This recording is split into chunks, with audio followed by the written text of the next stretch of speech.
Bizarre Brain Comics.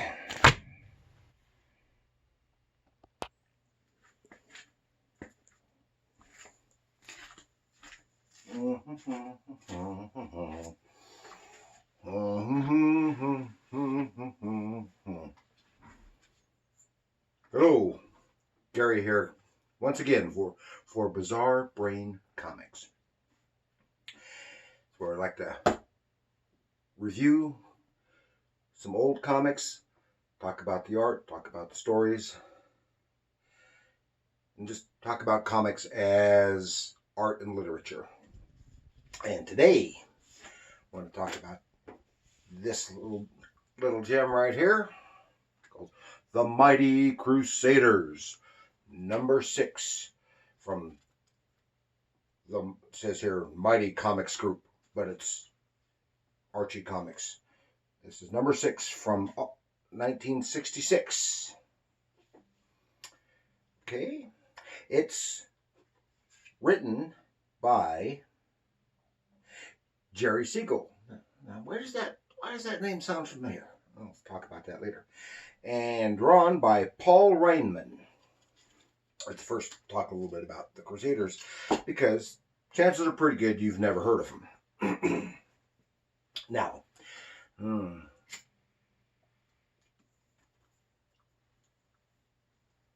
The Mighty Crusaders.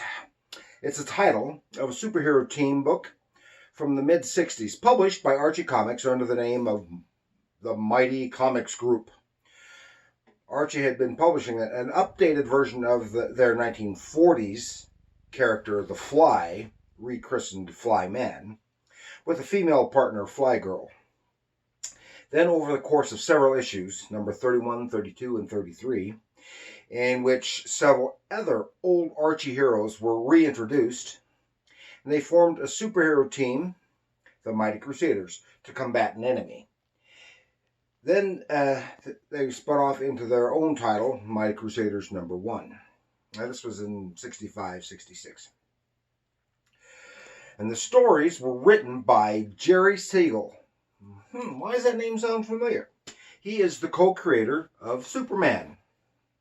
And it was drawn by Paul Reinman. He's someone I was completely unfamiliar with. The title lasted 7 issues. All this was in response to the success that Marvel and DC were having with their super team titles, such as the Justice League and the Avengers. They even imitated the presentation and appearance of Marvel Comics, which you'll see. But it didn't last long, and these comics really pushed the campy nature of superheroes, spurred by the success of the Batman TV show. I'll even show that. Paul Reinman was a comic artist from 1910 to 1988, and he was born in Germany in a Jewish community. And he emigrated to the U.S. in 1934 to join his aunt, who had come to the U.S. in 1890. The rest of his family came over later. And in the 30s, Reinman entered the commercial art field. And his earliest known comics work was at Timely, which later became Marvel. And then he did work at MLJ, which later became Archie. He drew most of the Golden Age heroes at MLJ, which are the same characters that are in this book. And later he worked for DC on the Golden Age superhero line. And then later, in the early Silver Age, he inked a number of books for Marvel, penciled by Jack Kirby, as well as still in the Timely days, some of the pre-Silver Age stuff, some of the monster titles and stuff like that. Okay, you want to have a look at the Mighty Crusaders? Here we go. Zip! Pow! Wow! Ooh!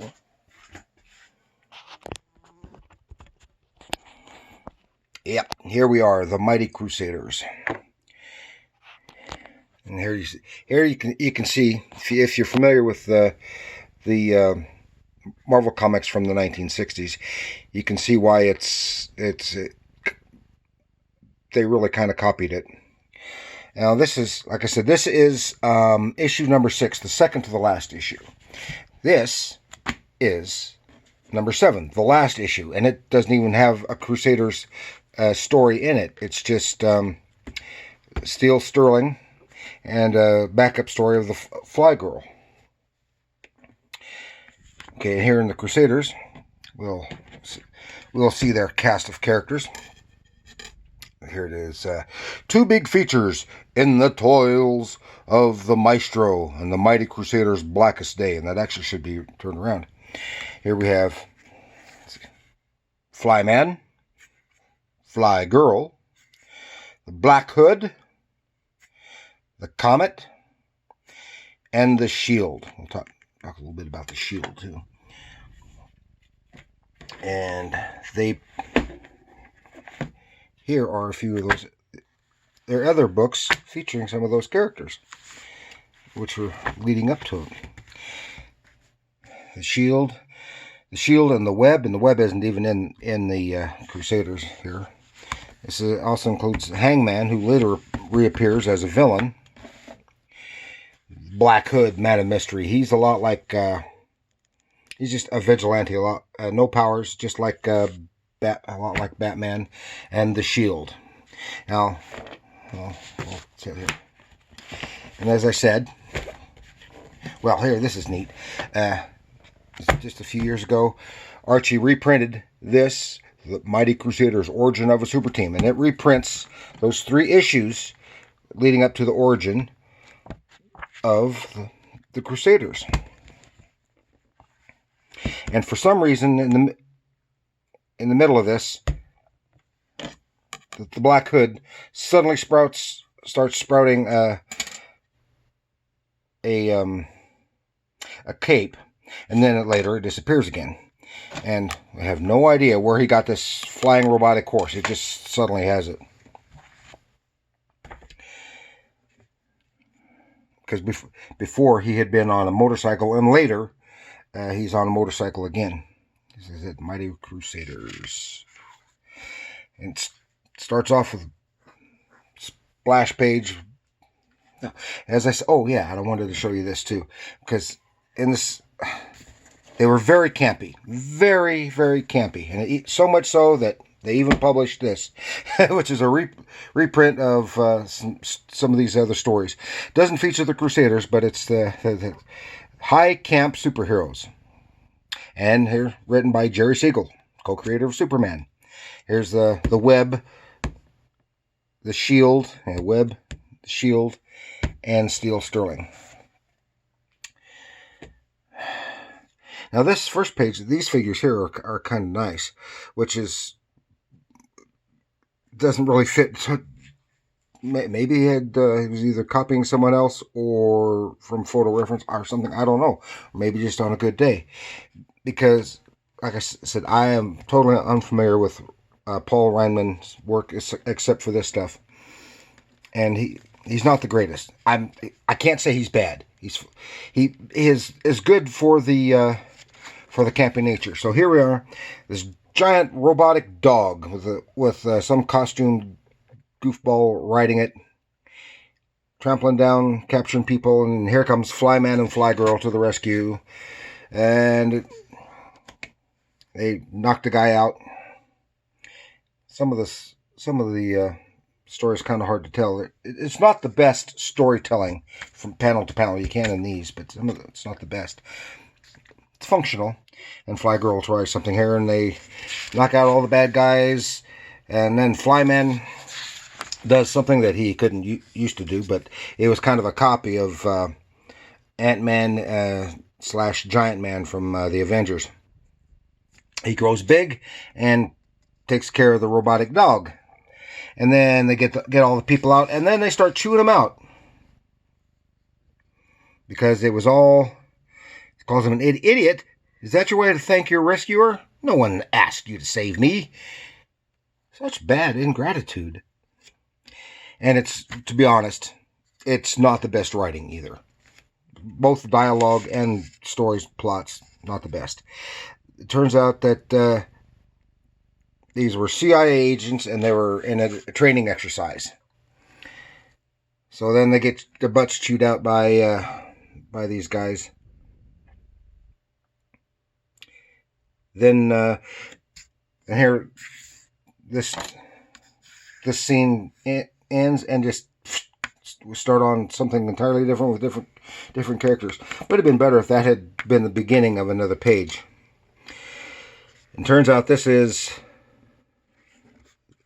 Bill Higgins, the alter ego of the Shield, and he's getting a new job because it's a running gag in these stories that Joe Higgins can't hold a job because he has to go do something for being the Shield to go save somebody, and he loses his jobs.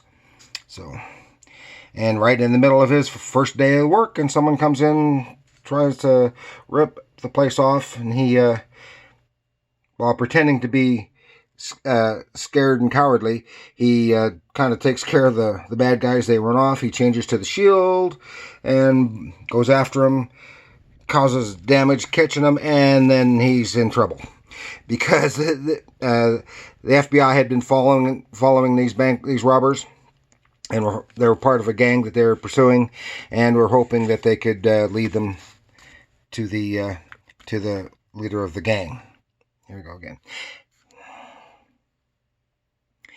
So, well, shucky darn, he gets his butt chewed out. And then here we go to another scene in Washington D.C.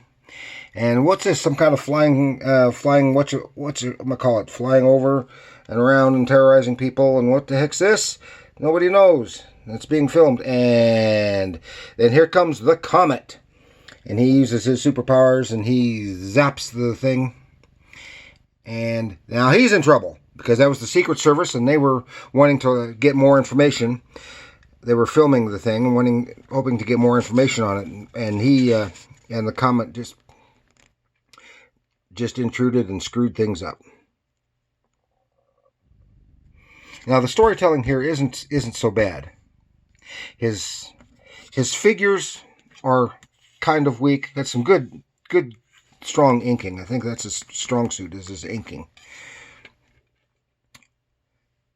But like I said, he's not bad. He's just not the best. And here we go to another story or another thing.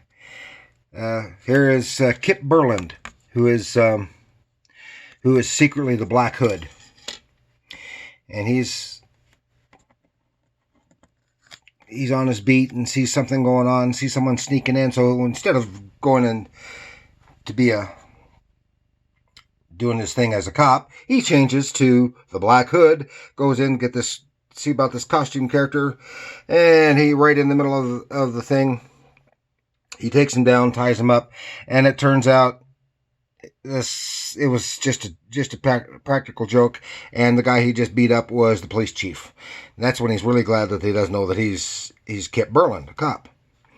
But he really gets his butt screwed out. Now the storytelling in these two pages, I think, are a lot stronger. The visual storytelling here is a lot stronger. And than some of the other pages. See, this is kind of a wonky face right here.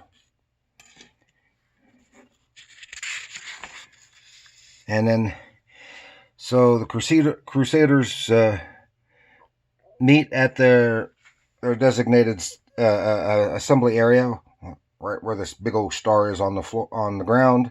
Don't know what all that's about. They get on the star, and boom! Suddenly they sink down into the ground. Who said things couldn't worsen? And it says, that's just starting the second part. The Mighty Crusaders in the toils of the maestro. Now that makes no sense. Toils. He means coils.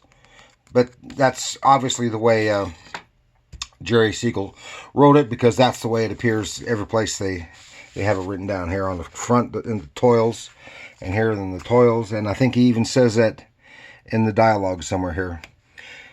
Some powerful force is attracting the gizmo through a great underground tunnel. Hang on, everybody. There's nothing to hang on to, but as they go whizzing down, that could be a little more dramatic. The artwork is kind of dynamic, but not as dynamic as what you see in most of the 60s 60s Marvel comics.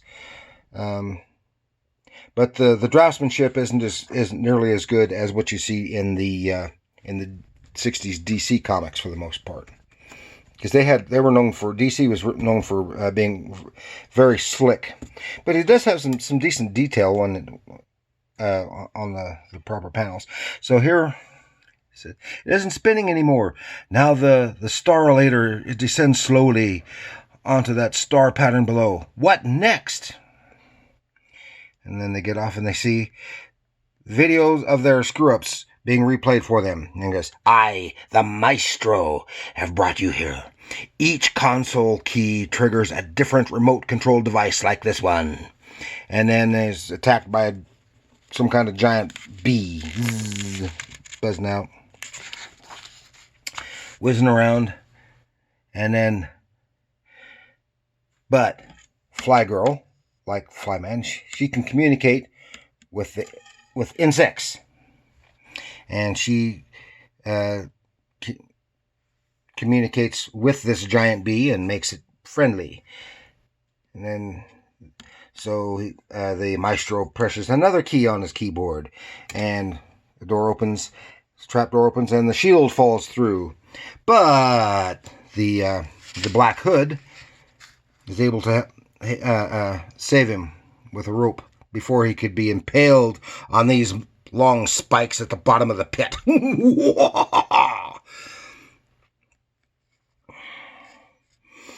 And then the next thing he does is pushes a button and something grabs the rainbow helmet off of the Comet, which allows him, and his gloves, which allows him to control the powers of his suit.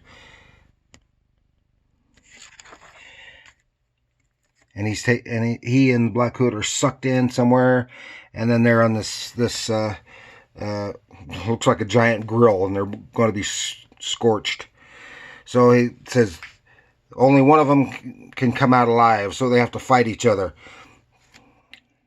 He said, sorry, Comet, but if it's to be the survival of the fittest, you lose. And then they're fighting away. Then they have letters page ads, and here are another part, and they're still on there, but there's the one spot that they stand on, which will save them. So that was just a distraction. Black Hood steps on the thing and gets the Comet to stand on his shoulders, and zoom, they're both saved. So they worked together, but that was all end of the line, we hope. Clever teamwork, I presume, Black Hood, that when you pretended to battle the Comet, you were really maneuvering yourself close enough to whisper that escape plot. You quickly contrived to save both of you. Exactly. I defy you to do your worst. Like I said, the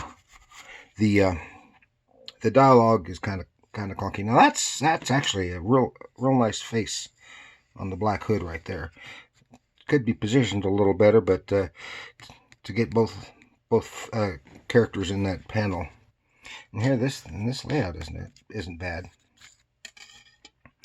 And there they go again. They're all being captured, snatched up, and they're put on these mechanical horses. What? All 5 of you are shaking your heads in refusal. Oh, it's a contest. The winner will lose because the blades will retract after demolishing the leading jockey. Any crusader who wishes to be excused from this race to death need only nod, thus signifying you'll agree to do only evil deeds forevermore. No, they won't do it. They refuse. And then it goes, you're free, Flyman and Flygirl. Your powers will return shortly. I don't dig. Do you hate us or love us? It's a trick.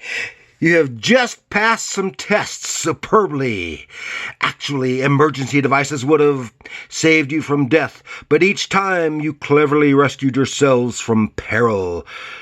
You've earned the right to join Triumph, an international organization against evil. Remember, this is the 60s, the height of the spy movie craze, and this is kind of like Triumph. Organization kind of like Marvel's S.H.I.E.L.D. or like Thunder for the Thunder Agents.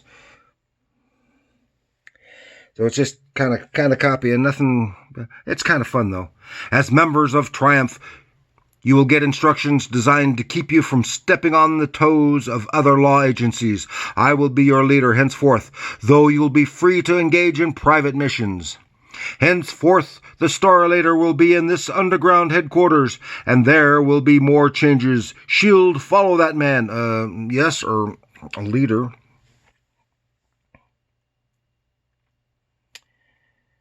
And anyway, that's it, They'll...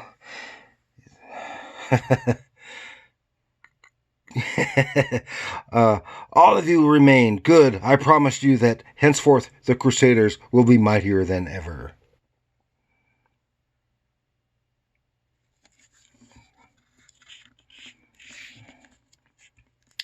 Even Triumph wouldn't dare do that. Yeah. So they're going to be like agents of Triumph. Like agents of S.H.I.E.L.D. Okay, one thing I wanted to tell you about here is the S.H.I.E.L.D. Here he is, Star Spangled. Find a good shot of him here. Right there too. That's a good one. And I think this might have been drawn by Mike Sekowski, who's best known for his work on the Justice League of America, early stuff. Anyway, the S.H.I.E.L.D. looks like a Star-Spangled guy, kind of a knockoff of Captain America, right? Well, actually, he's not a knockoff. The S.H.I.E.L.D. was the very first Star-Spangled patriotic superhero created for the comics. He predated Captain America. But then for Archie comics, in the late 50s, they recreated the S.H.I.E.L.D. It had Jack Kirby and Joe Simon, creators of Captain America, created a new S.H.I.E.L.D. for Archie Comics. And it was Private Lancelot Strong. It was a completely different character. They just had the same name. And then later they both appeared together. And they were both the S.H.I.E.L.D., but I won't go into that. I'll mention that another time. But that's a neat little bit of trivia. Unfortunately, I don't know offhand who actually created the S.H.I.E.L.D.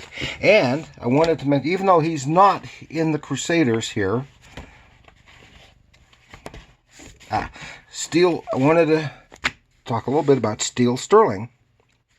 Because here it is, featuring Steel Sterling, Man of Steel. Now, although Superman predates him, Steel Sterling was called the Man of Steel before Superman was. I thought that's a little bit interesting. Plus, these stories and S.H.I.E.L.D. stories, Steel Sterling stories from the 1960s were written by Jerry Seigel, co-creator of Superman. Like I said, I think this is Mike Sekowski art here, rather than. And that is just a nice little bit of trivia, and they're fun. They're fun books. It's the stories are really lame. They're not much plot, hardly any plot at all. It's just some new goofy menace pops up, and they have to take care of them. And there's little to distinguish the stories between the characters. But they're fun. It's a fun read, pure camp, nothing serious, and what can I say? That's all it really is. Just pure fun reading. It's good for kids, and there's more to the Crusaders, but that's decades later, and I'll cover that stuff in another time, perhaps. Okay, and this is starting to run a little bit longer than I intended. So thank you for watching. like, share with your comic book friends. They might get a kick out of it. And subscribe. And remember, like I always say, comics are art.